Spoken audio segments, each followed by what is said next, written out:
Now, there are other options, though, are there not? And those other options turn out to be interesting. Suppose this happens to be false and this happens to be true. What happens to this? Suppose I tell you that today is April the 8th and it is a Wednesday. Well, pardon me, I just reversed my illustration, but I want to give you something which is false and true. Suppose, since we're doing this on a Tuesday afternoon, I say, suppose today is April the 8th and it is Tuesday afternoon. That would be, those values would be indicated by this line here. So since one of them is false, the overall value turns out to be false. Now, there's another line that we could develop very quickly, though, isn't it?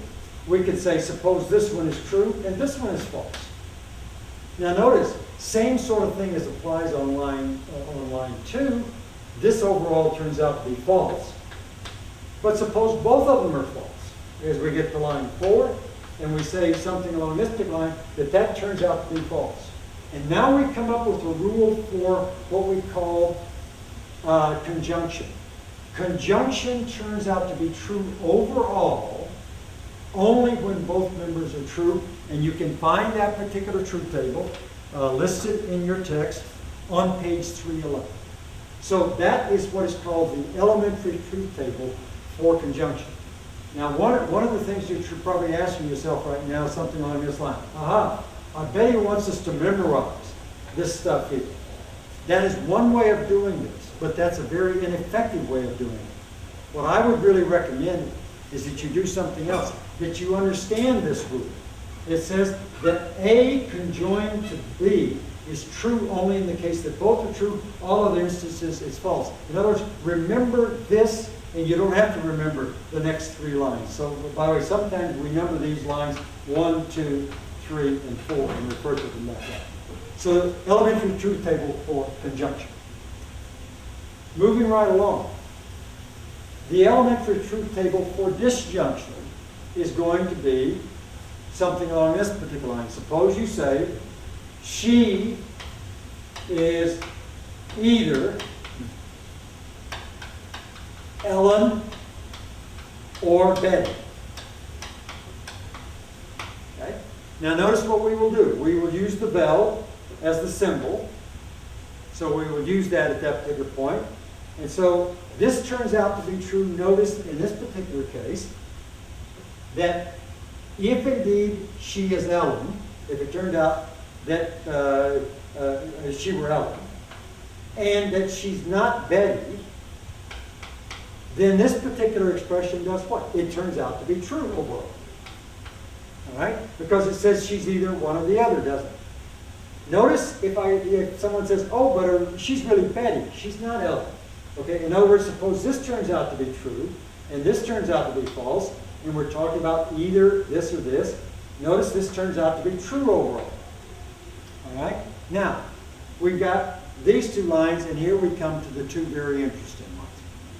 And the 2 very interesting ones are these. Suppose she is neither Ellen or Betty.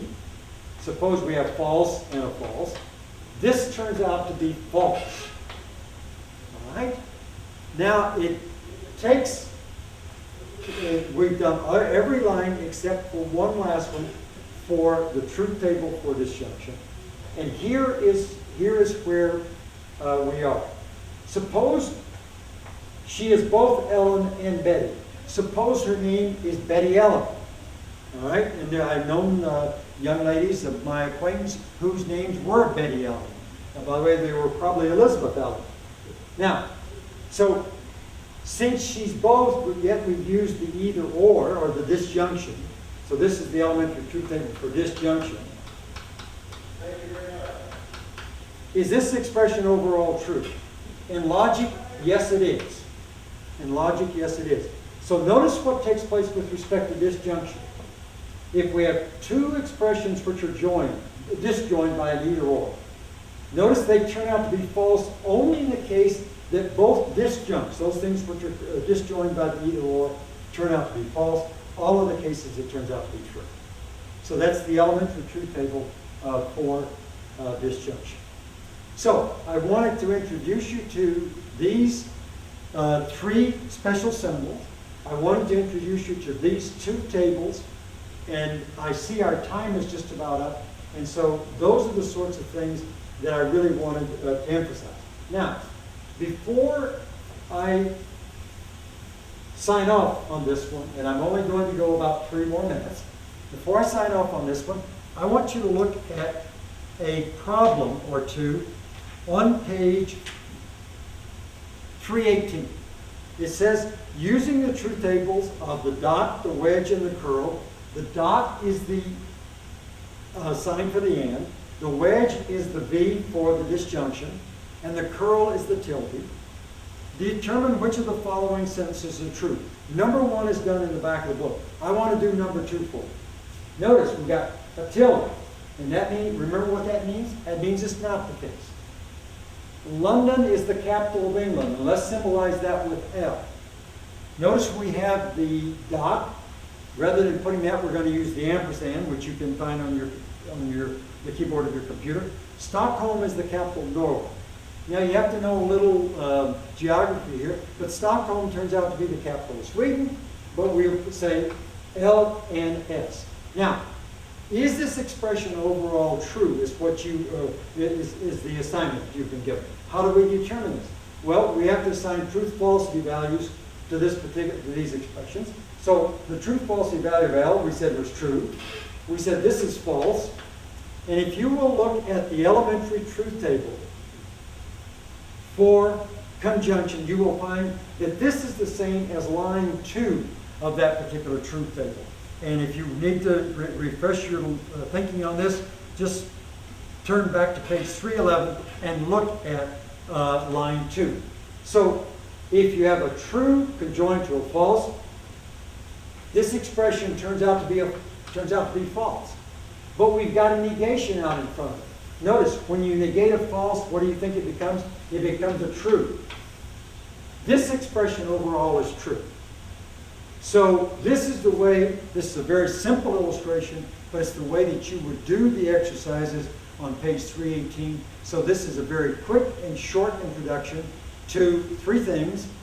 The dots, the dot or the ampersand for and or conjunction, the V for disjunction, the curl for negation, the tilde, and then we've introduced you to the truth tables for the conjunction and also for disjunction.